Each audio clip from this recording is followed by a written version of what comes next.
Don't click away, wait for the theme, and that theme is team. That's what makes the dream. I'm your host, DJ Conway, and this is the Dream Kast, and with me today is my amigo, my pal. He is the master of editing and YouTube sensation. Please welcome Blue Shades. Hey, Fouts, how you doing? Maybe in like 10 years master of editing, but no. Before you even go on, I just had massive deja vu that somebody said that to me in a podcast setting. I'm serious, like, just massive, overwhelming deja vu that somebody said master of editing and YouTube sensation. Well, were you ever on a podcast? I mean, besides the ones I've made, no. But, like, I had massive deja vu, and I remember having that, like, thought that somebody would say that, so... Well... It's just kind of crappy that it's here. That's the punchline of my joke, but what's up? So you just hit 1,000 subscribers, right? Yes. I just hit 1,053 and growing. When did you start your Blue Shades channel that you have right now? Well, I started my Blue Shades channel that I have right now. Actually, the reason why I didn't start on like a consistent YouTube basis or consistent basis on YouTube is that I couldn't secure the definite name of Blue Shades. It was either Blue Shades X or the real Blue Shades, and I was like, no, I don't want that stupid name. I just want Blue Shades. So I started it in 2014 of July. Didn't start uploading content consistently about 3 months ago. Who had the name Blue Shades? It was just some random channel. It wasn't somebody who made content. It was just a random channel that had the name until the Google Plus fixes. They got rid of inactive users, so I just took it. Okay, it's kind of like how I'm still stuck with Mr. Gimmick, even though I wanted to gimmick. It's just a skateboarding channel. Yeah. Okay. Now, when you first started YouTube, what was your thing that you wanted to do? Originally, it was gaming, and then I saw that the gaming market was oversaturated, and I didn't want to do that because it's boring. Also, I didn't want to hate playing video games, but definitely wanted to do comedy, and now I don't, due to the fact that I feel like I should write something more or less along the lines of documentary. So, like, my channel is now focused on YouTube Profiles, which is a series about literally YouTubers and their influence on the community and what they bring to the table. Now, let's go all the way back. What first got you into editing? I know, you found the software or something like that, and you just started, but, what was the thing that you said to yourself, I want to start just editing and making my own stuff? I started editing when I got the iToy and everything, and we made these videos. What made me want to do it was just doing it. I never saw something, I'm like, wow, that was cut pretty cool. Time to get to final cut, in 2001. No, I just did it, and I'm like, wow, this is nice to do. When I really started wanting to wanted to edit was, when I discovered, this is stupid, but anime music videos. I started doing that, and then I made a really good one, and the community that was in that, not anime, but it was I'm not going to say what it was, because it's never up anymore, because I think it's crap, but the community, the fandom that was part of that liked it a lot, and I'm like, okay, we'll do that. And that's fairly recent. That was actually after a breakup, which is weird. That was me being productive, but I never consistently made anything after that, so it is just me testing my editing skills. And you recently just started doing more consistent work with Profiles. Yeah. Profiles was supposed to start 2 years ago. I never did because I didn't know what to do, plus lack of motivation. Really. Yeah, that's all it was. But, obviously we know each other. We're best friends. And I knew that you were working on Profiles, and the first Profiles was on a guy called Tolstoy Kafkaevsky, and that was supposed to be the first episode. But due to the fact that I didn't have an audience, and I wanted to wait until I had an audience to do it, it was originally 45 minutes long. It was very inconsistent, really boring, actually. Showed way too much of his content, a little of my narration. Maybe the original script is 4,000 words long, but it wasn't long enough to put together. I said things too fast, and the narration was crappy, so I never put it out. And I wanted to wait until I had at least, and I know this is like a crazy, I don't have long-term goals, but we'll get to that later when you talk about like other dream things, but I wanted to wait until I had like 50k subscribers to put that out, or like 100k. But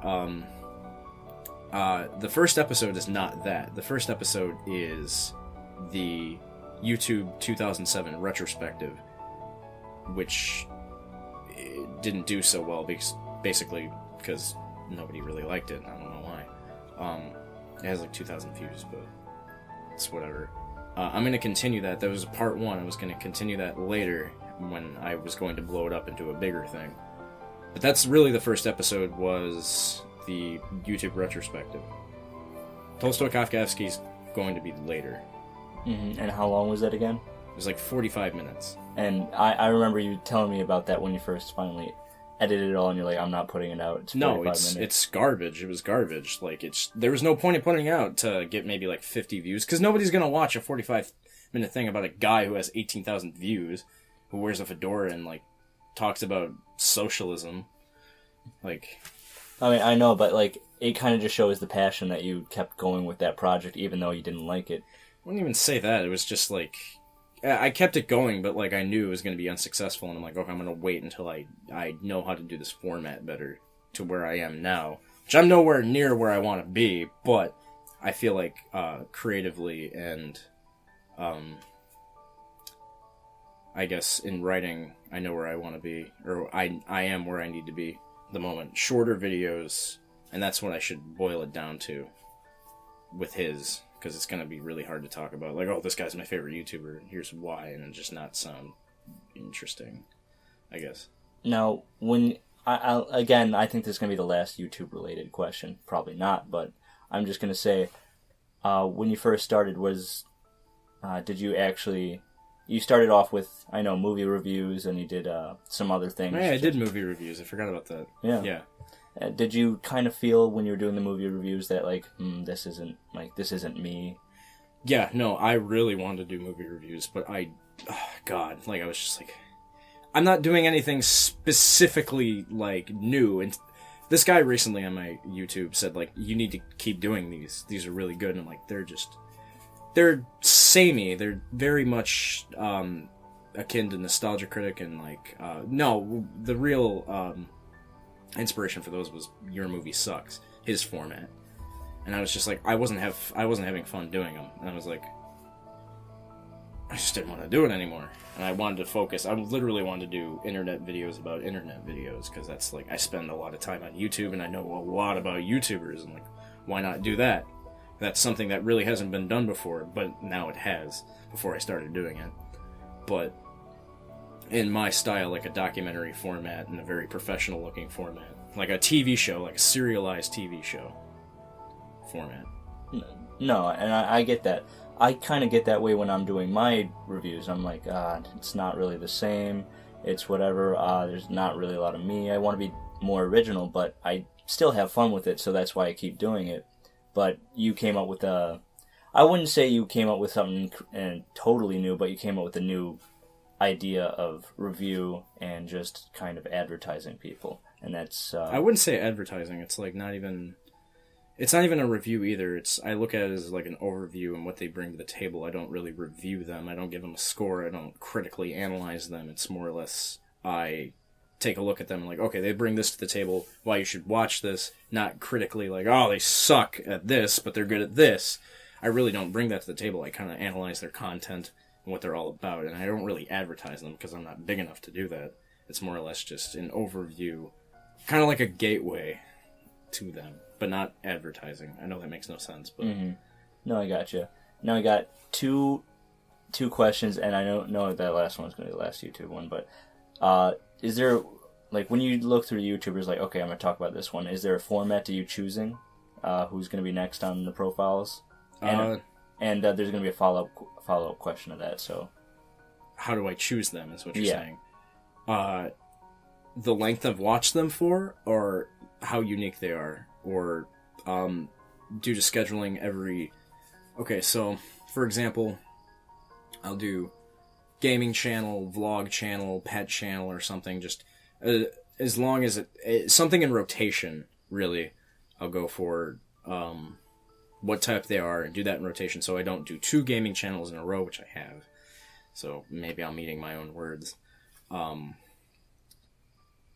I mainly do it on how much I know about them, but even now, what's a good example of somebody I haven't watched that much, but I did a video on recently? Probably Captain Christian, but he just came out. It's really just based off of who I like, even though my series is supposed to not be biased. Mm-hmm. I'll do anybody, but as long as they have consistent content and they bring something to the table that isn't like cookie cutter or just something unique, I guess. Yeah. Mm-hmm. And I'm not going to try to disagree with you, but there are kind of things that you take away from the videos because they don't always have to be consistent, because you also just put the Beast, what was the guy? Treats for Beasts? Treats for Beast, because he doesn't do anything. Oh, yeah, no. Yeah, that's true. Now that you bring it up. And not consistent content, just something if they have a lasting impression on the community or YouTube, yes, I'm gonna do them. Treats for Beast did that with his weird, obscure, creepy videos. I am the Beast too. Yeah. Yeah. And the follow-up is, are there any YouTubers that you will never, ever touch? Nobody is safe. Nobody is safe! No, I don't think so, because I can't go and say, like, oh, I'm not going to do this because I don't like them. Because there's a lot of YouTubers I'm going to do that I don't like. Like, I'm going to do Leafy. I'm going to do Shane Dawson. I'm going to do PewDiePie. And I like PewDiePie as a person, but his content is just... I'm just not into it. Are there any YouTubers that you've done already that you already hate? Or do you not want to say anything about it? Everybody I've done so far I've liked. The most that I dislike is... Not dislike, but somebody who I think could do way better is Rainbot. She's just kind of like cookie cutter, like horror content. Like, she just literally does Mr. Nightmare, but better. But I just find her approach to it is honest, and she's not like clickbaity, and she kind of has a more unique personality, but yeah. I'm going to do people I dislike, and I'm going to explicitly say I don't like them, but I'm going to tell why they're important, because PewDiePie is important, hell of important. Like, would Ray William Johnson be? Oh yeah, he's very important to YouTube. I used to like his content, so I can't say I dislike him. I think his stuff now is garbage, but... Yeah, well, there's a difference between, like, doing something, then all of a sudden he switches to what he's doing now. Well, even then, like, back then, if you want to be, I guess, unbiased about it, I liked it, but, like, all he did was commentate over, like, just... He was America's funniest videos for YouTube, and worse. Yeah, I remember there was a part of AFV where they're like, shot at home made videos, and they only did it one time, and that was before YouTube came up. Yeah, that's a good example of what Ray William Johnson is. Yeah. Now, I forgot about this, so I know this is halfway in, but we're gonna... This was all what's going on for you right now, but one of the questions I forgot was, what's your favorite movie? Oh, yeah. That's a hard question. Because I have a list of them, and I don't have a top 10. I have 10 movies I can say that have influenced me or I really love. But I guess at the moment, if I was to pick a favorite movie, it'd be Eternal Sunshine of the Spotless Mind, starring Jim Carrey and Kristen Dunst. So, is there any, like, what do you take away from that movie that... If we want to relate it back to editing, I think the transitions work very well in the narrative. I think the herder, like, film student, the 3-act structure, or non-linear storytelling I like about it, but not because I think it's cool. I think it's because it's the best use of non-linear storytelling that's been done. Also, Charlie Kaufman's like one of my favorite directors and screenwriters. Good. Now, I'm going to continue that question. I'll go for it. Another one of my favorite movies, Fantastic Mr. Fox, because style of art, the stop-motion animation, Wes Anderson's use of vertical shots, and how he uses like panning and stuff in animation, how he did it in that juxtaposed to his live action stuff where he does like the vertical stuff like Grand Budapest Hotel with the what is it, like not the scaffolds but the train cars in the mountains, like the way he did those shots and everything. He does a lot of vertical shots, but the way he did it in animation was amazing. Amazing casting and voice direction, amazing characters, amazing dialogue. It doesn't come off as a movie. It comes off like a mumblecore movie in a way. It's just so very has a lot of heart to it. Then The Holy Mountain, just like my third favorite movie. I can't really talk about it because it's one of the most influential films to filmmakers. Just amazing symbolism, amazing cinematography, directing, and everything. I can't really talk about it without telling you to go watch it. It's one of those things that clicks. Yeah, for me it would be Network. The movie Network? Yeah, just because the ending, the car crash ending, they're just like, oh, yep, there he goes. Yeah. Yeah. Also the speech. Oh, well, of course the speech, but that's everything that everyone remembers about Network. Yeah, the Network. The ending is probably the part that actually influenced me, only because, like, wow, you can just end things like that? Yeah, I mean, that was, like, the thing is, like, look what happened to him for doing that. Because, yes, I'm not spoiling Network. Yeah. Now, going all the way back, before you even discovered editing, what did you think that you were going to be doing with your life before you even found your little niche? An astronaut! No, I wanted to be an astronaut. I wanted to be a lawyer, but at the end of the day, it was like, well, movies are cool. I'm gonna do that. Not even movies. Like I'm more so influenced by internet videos than I am film. Actually, I'm influenced by the fact that anybody can upload anything, and this is good or bad, anything to the internet, and people love it more than a movie or find it more comfortable or more relatable than a big high budget TV show. Like I'd rather watch a dude in front of a camcorder talk about his comic book collection than his graphic novel collection. I'm gonna state that because I'm not a comic guy. I'm false advertising. I'd rather watch somebody sit in front of a webcam than watch The Big Bang Theory. Well, who wants to watch The Big Bang Theory? No. Okay, let me go on a rant real quick about The Big Bang Theory. Okay, every comic book fan knows this. They only made a show about nerds to kind of like pander to nerds, and my whole family was like, oh, you like comics? You like The Big Bang Theory? No, I don't. It's a bad show. All they did was whatever. Now I'm going to add on to that. The Big Bang Theory was made originally to pander to nerds, but what it came out to is pandering to parents who have kids like that. It's written by people who have people in their lives who are like that they think are like that. That dialogue, or the characters, the nerdy characters at least, those aren't people. People don't talk like that. The most relatable character on that show is, like, what's the dude? Not Sheldon, his friend. The dude with the glasses that looks like he's the lead singer of Motion City Soundtrack. Yeah, exactly. He's the one that's written correctly. And he's not even, like, nerdy. I mean, he's a physicist. For people at home, like, my hands are up in the air. Everyone's like, oh, I bought you a Bazinga shirt. What does that mean? It's a dumb, like, it's his catchphrase, but it's... Take away the comic references and anything geeky references from that show, and you just have another boring sitcom. It's the same story. You have a sitcom about a bunch of scientists trying to get laid. That's all it is. Yeah. And then Sheldon being a weirdo. I don't know. It's a bad show. My parents love it. Yeah.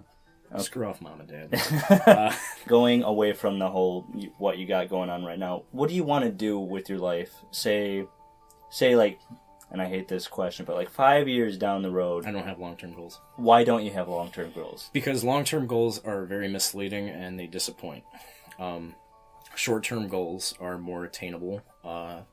They're more fulfilling. Long-term goals are like, okay, my long-term goal was to get 1,000 subscribers. When I got there, I was happy, but I was like, yeah, I kind of deserve it for what I've been doing. So I'm like, short-term goals are way better, because it's like...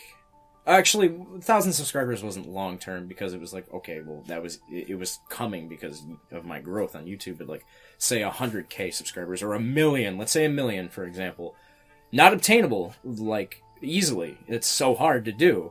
And I'm not saying, like, it's impossible. I think I can do it, but it's not a long-term goal for me, because I don't know where I'm gonna be be in a year. I don't know if I'm going to be doing YouTube in a year, because who knows what's going to happen. I might die. But say if I have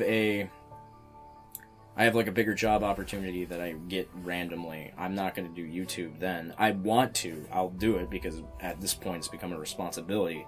Thing is, when you have an audience and people to give to, and this is like something, I'm sorry, you have a YouTube channel, but you don't know what it's like now. No, I don't. It's crazy. Like, now I understand. For years of watching YouTube, and like these people have responsibilities to people now. Not like, maybe I'm overstating it a little bit, but you have a responsibility to yourself to deliver to people, because you have subscribers, and it's so easy for somebody to subscribe, but it's just as easy for them to unsubscribe and not watch your content again.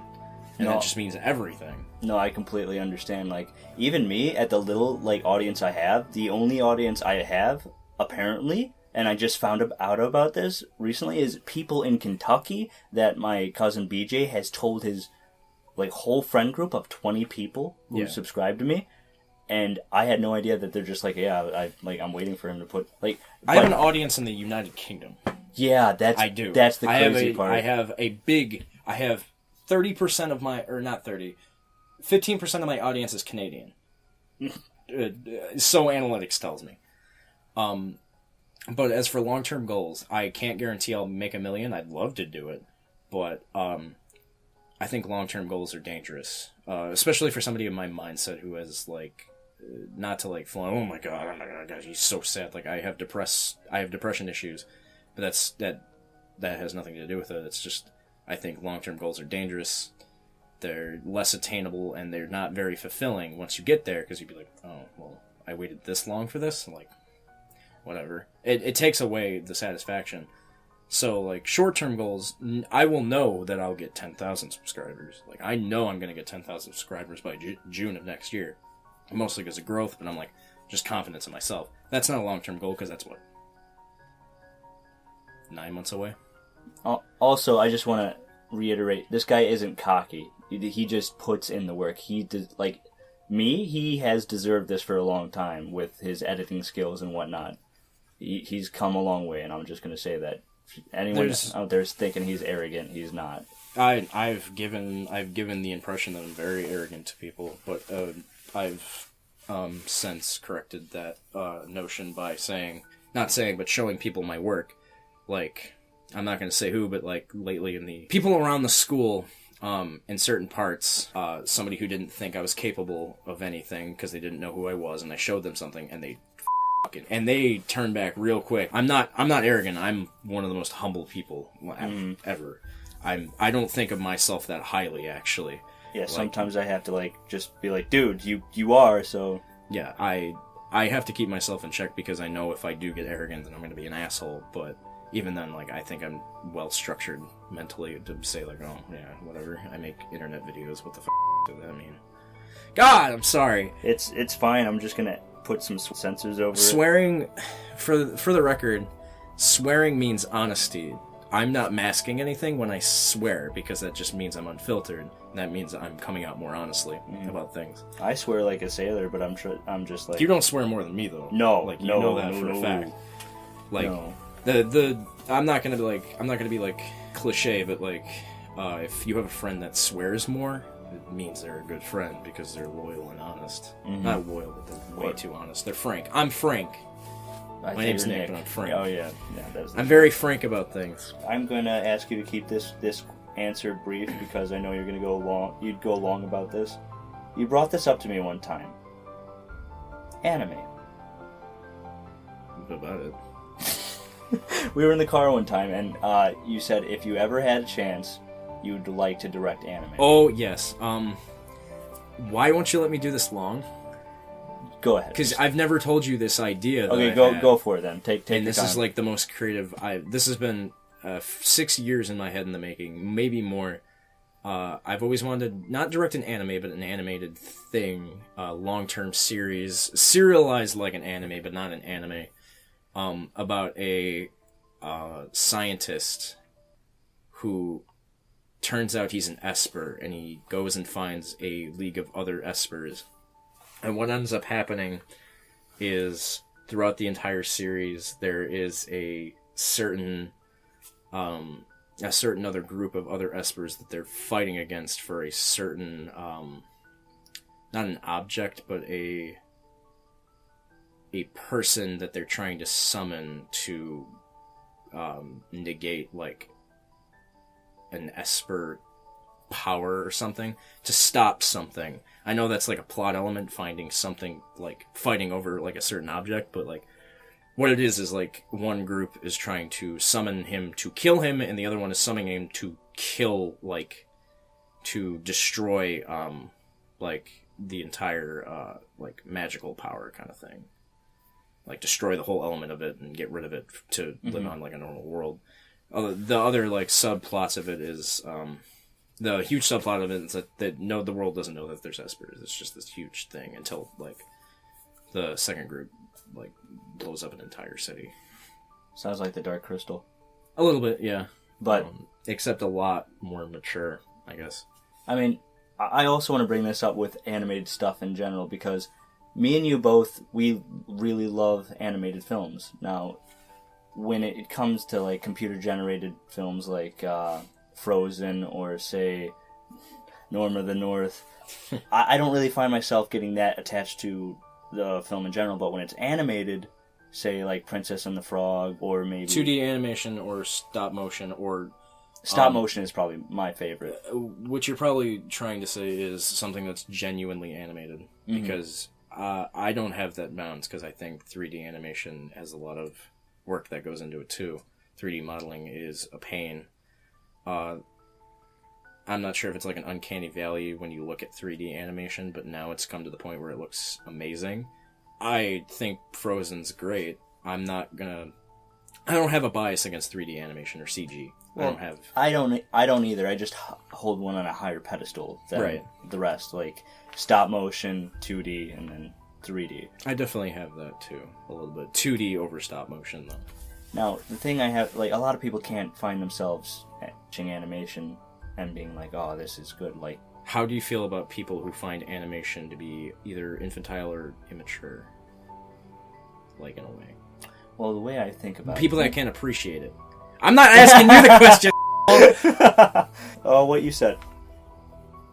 Nobody's gonna know that. I'll put it in. You're gonna put it in there? Okay, fine. I guess I'm running the podcast. Don't click away. Something Dream. Gotta go fast, you know. I'm here with my guest, DJ Conway. How you doing? No, just how do you feel about other people who can't watch an animated film without it's only for kids? Yeah, like they judge it like it's... They can't appreciate it because they think it's only made for kids. How do I feel about that? Storytelling is storytelling, and you can't really put an age or a maturity level on storytelling. Again, Fantastic Mr. Fox is a children's film, technically, within the confines of the genre, but it's played off very maturely, and it's told for every audience. When you limit your audience to a specific age, you've automatically taken a bite on quality.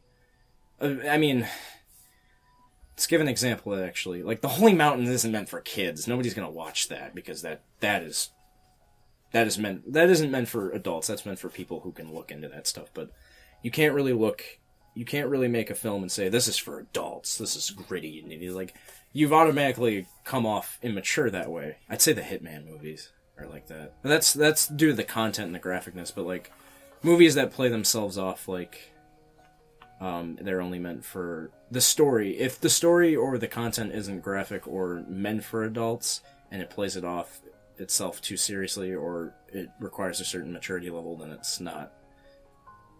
It's already taken a bite in quality in terms of filmmaking and storytelling. 4 questions, and the last one is going to be a big one. So, okay. First one, furry?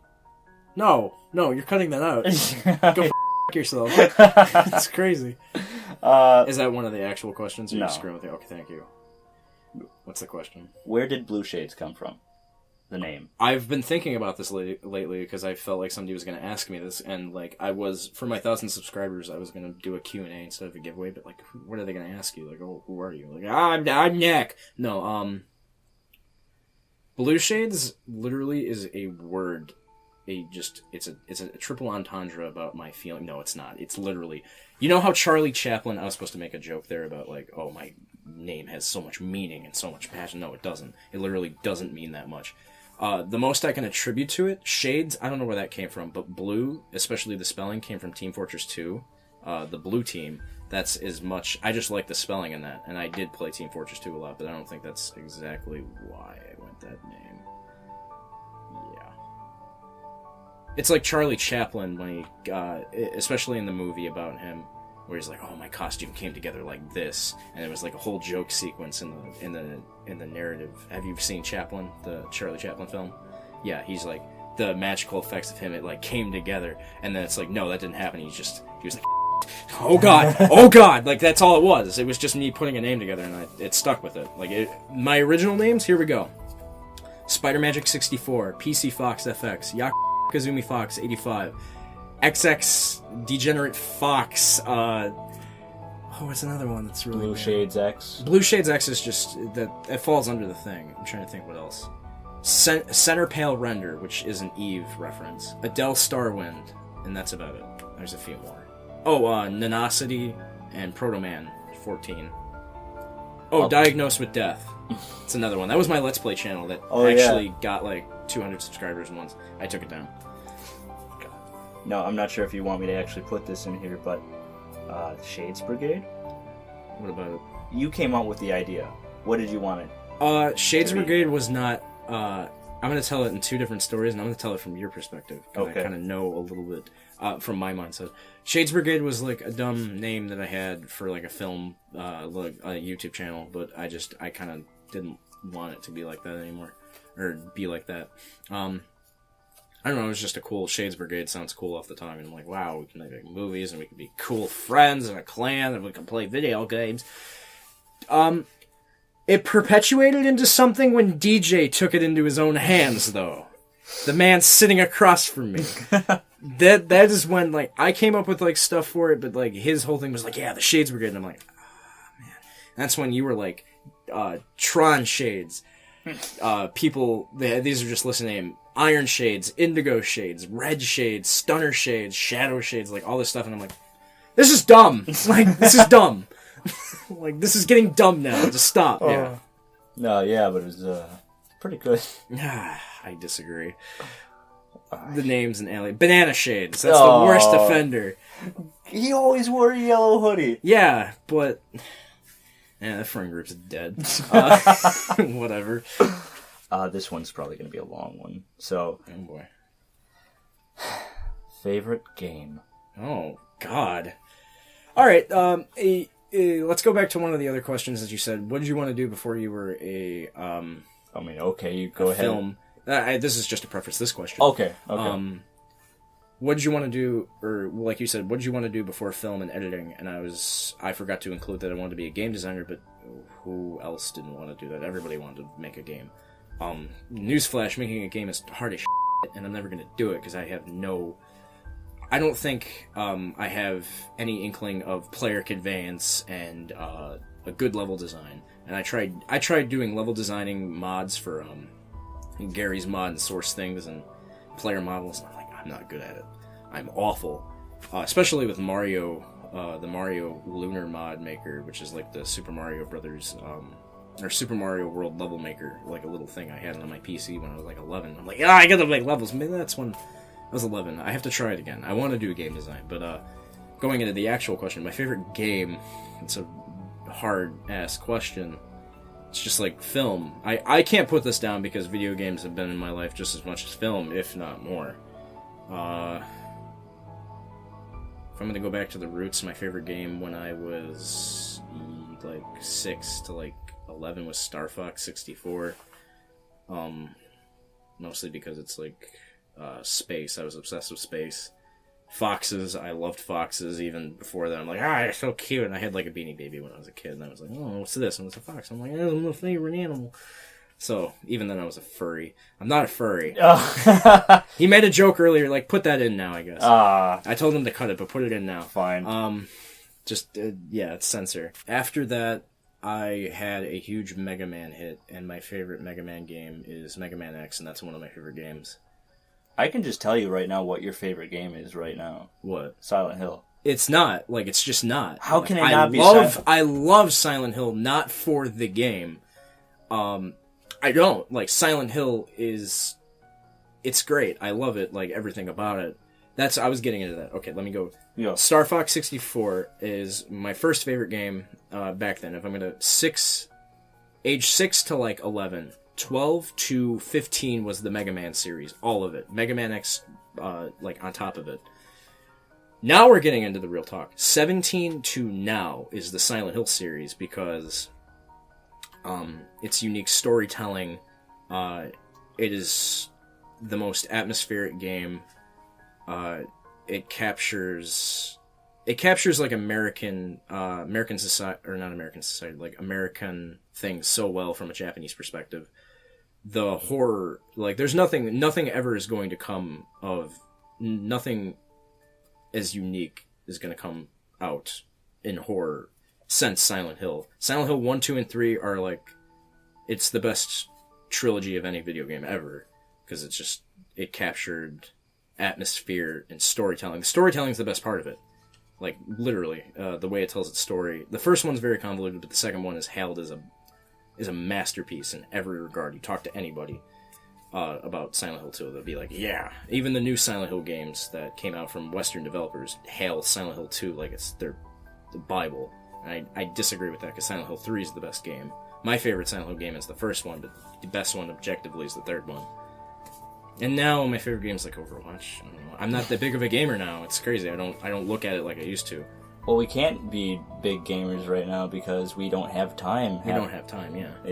We literally are just like scraping by the skin of our teeth to the next project. And to preface, like you said, well, you think my favorite game is Silent Hill.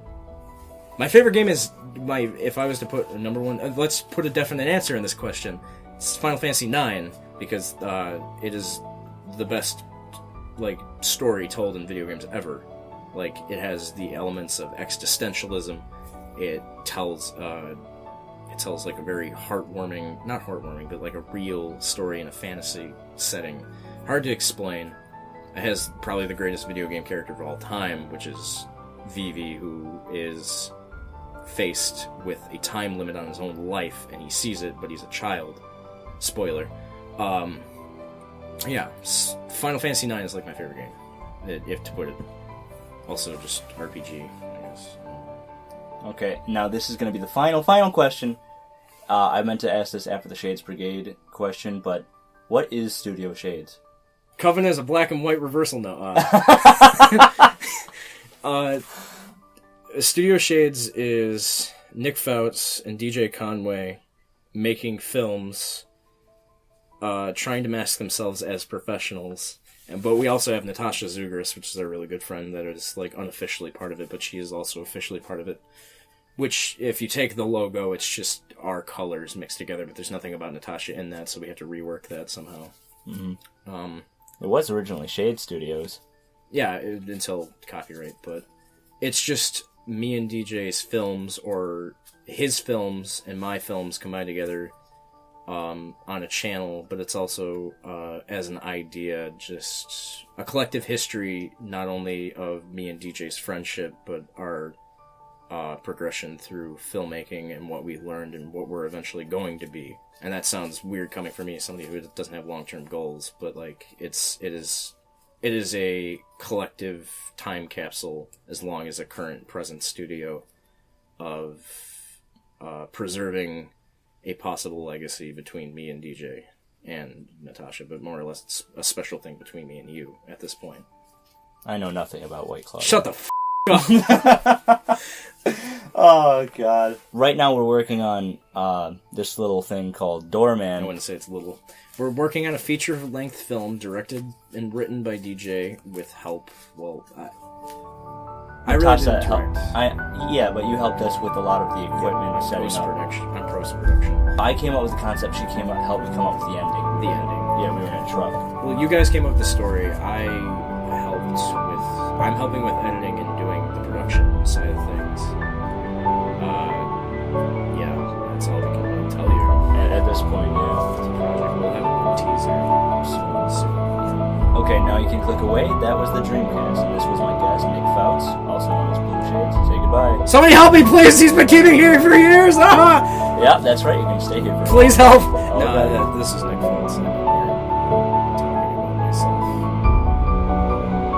Yeah, that's going to be a lot of editing for me. Thanks for that, man. No, just keeping all those parts, actually. Oh, okay.